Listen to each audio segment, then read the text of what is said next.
water bottles here. We're going to try a little science experiment. I'm going to put some flour in balloon number 1. And then I'm going to place the balloon over bottle number 1. Just like this. Next, I'm going to put some flour and some yeast in balloon number 2, together with some other ingredients that I have here. Now, I'm going to pour it over bottle number 2. Let's take a look at the 2 reactions we are going to get. When the flour mixes with the water, nothing. The balloon stays flat. Balloon number 2, on the other hand, when the yeast and the other ingredients mix together, let's take a look at what's going to happen.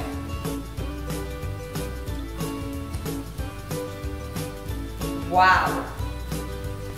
The yeast is inflating this balloon. Woo! Balloon number 2 is super inflated.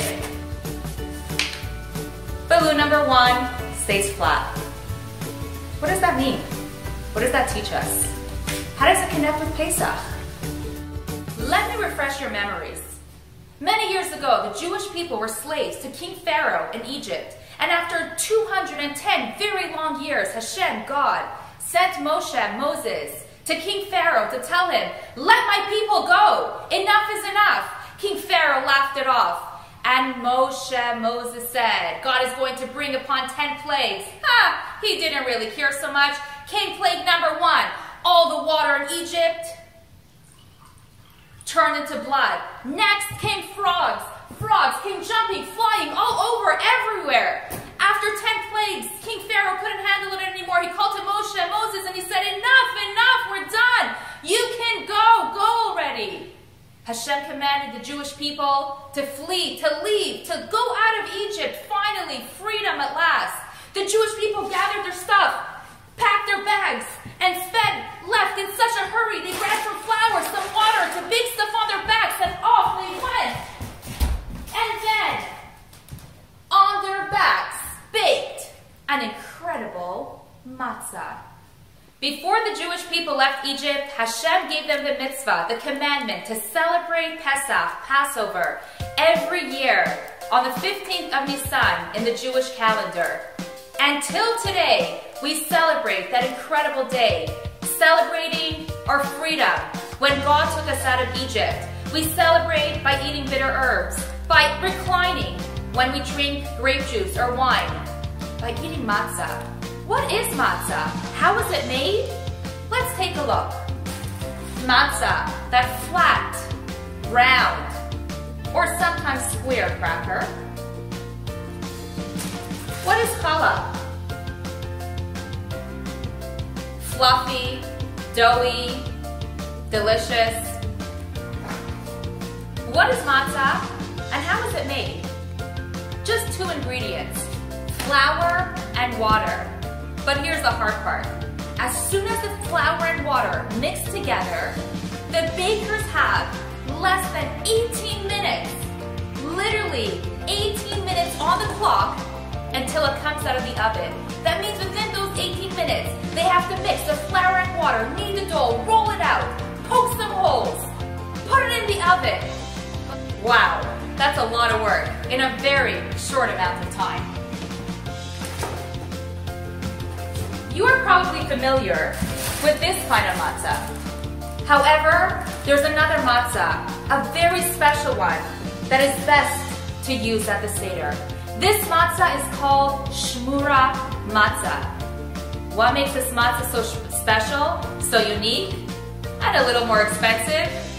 It's because this matzah is made of flour that was supervised from when it was originally ground from wheat stalks, and it is handmade by expert matzah bakers. This matzah is the best to use at your Seder. Why would it need to be supervised? To make sure that no water touches the wheat stalks or the flour, because as soon as they touch, we have less than 18 minutes. And if it takes more than 18 minutes, the matzah turns into chametz. Wait, we didn't talk about chametz. What is chametz? All this here, this is chametz. Chametz is any fruit product that's made from wheat, barley, rye, oats, spelt, that has come in contact with water and has been allowed to rise. Basically, just about anything made from these grains, other than of course matzah, which is carefully controlled to make sure it does not rise, is to be considered chametz. For example, crackers, cake, cookies, of course, challah, all that is chametz. So how do you know what we could eat, what we can eat on Pesach, Passover, what is chametz, what is good? In today's day and age, they've made it pretty simple. When you're looking at a product, you don't have to sit and sift through the ingredients to see, can I eat this, can I not, during Pesach, Passover? Just look for that little symbol that says, kosher for Passover, and then you know you can eat it. That means that the products were replaced with other products. Instead of flour, there may be potato starch. I'm going to actually test you now. We're going to have a couple of items coming in. Put a thumbs up if you think that's kosher for Passover. Remember, look for that label. Or a thumbs down if you think it's not kosher for Passover. Here we go. First up, crispy fries. Thumbs up if it's kosher for Passover, thumbs down if not. Crispy fries, take a look.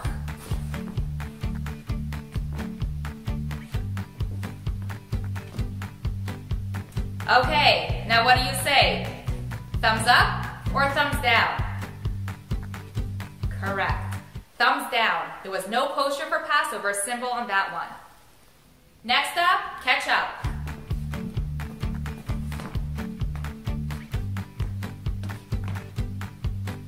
Thumbs up or thumbs down? You got it again! Thumbs up. This item is kosher for Passover. And a cookie. Did you see a kosher for Passover symbol there?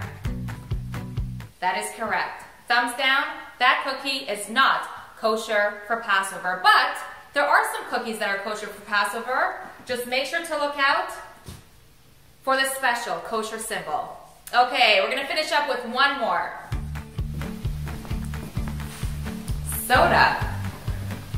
Take a look at this one and see if there's any special symbol on it. Give you a second there. Good job. There is no kosher for Passover symbol on that one, so that soda is not kosher for Passover. I think you got this down pat, and we're ready to move on to the next thing. Let's talk matzah. Flat, crunchy matzah. There's actually something very special we learn about the matzah. Take a look at it. So flat, small, humble. The matzah teaches us to be humble, to let others in our lives, to let Hashem in our lives. We may find ourselves in different situations where we can act like chametz, a little, maybe call it full of ourselves, or we can act like a matzah, humble and not so full of ourselves. In order to understand this better, I'm going to share with you a couple of situations, a couple of scenarios, and you tell me if you feel like that is a chametz situation or that is a matzah situation, where the person acted with humility. Okay, situation number one. I walk into the bus and take a seat. At the next stop, an elderly woman comes in. There are no seats. I get up and give her my seat. So that situation, would you say that is a chametz situation, or was that an act of humility? Correct. That was an act of humility. Let's take another one. I got 100 on my test, and I know that everybody else struggled. So I go to my friends and I say, I got 100, I am so awesome. What kind of situation is that? I hope you said chametz, because that was definitely not an act of humility. The matzah teaches us, be humble, be flat.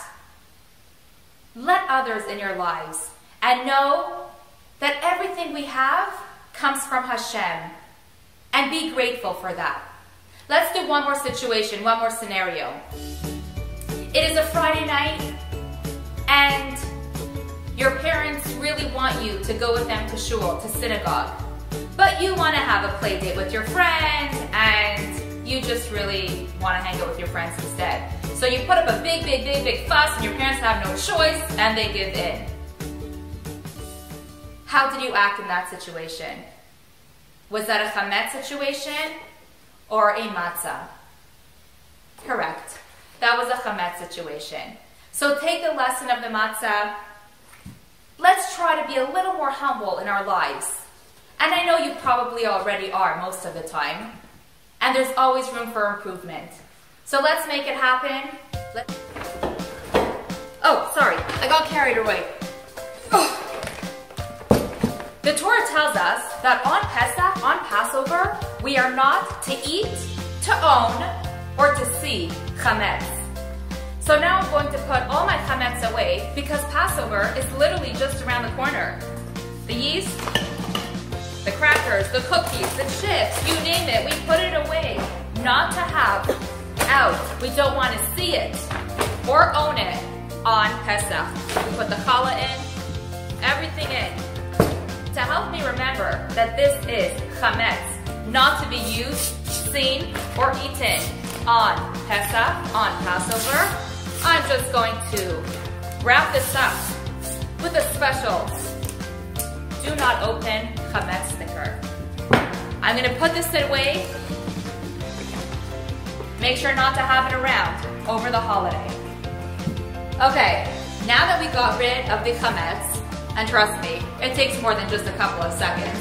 People spend days and weeks cleaning their houses to get rid of all the chametz, to get ready for the holiday of Pesach, Passover. The night before Pesach, we actually search our house for the chametz. Here's what we do. We take a feather, a spoon, a candle, and a bag. We hide 10 pieces of bread around the house. We collect them, and we burn it the next day. Let's do b'dikat chametz, searching for the chametz together.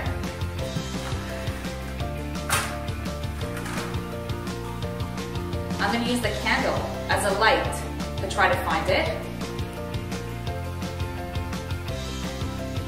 The feather on the spoon will help me collect the chametz into my bag. So how many pieces did I need to find? 10, correct. If I miss a piece, I'm in real trouble.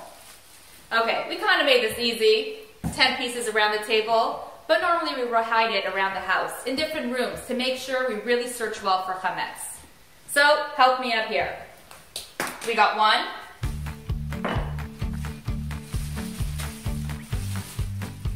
We got 2. We got 3. 4. If you know how to count in Hebrew, count along. 5. Chamesh. Shesh. 6. Sheva. 7. I really hope I find the rest here. 8. Shmona. And Tesha. I got the 10. Here it is. Okay. We now say a special blessing, say a special prayer, put the bag away, and save it for the next day, the day of Pesach, the morning of the Seder.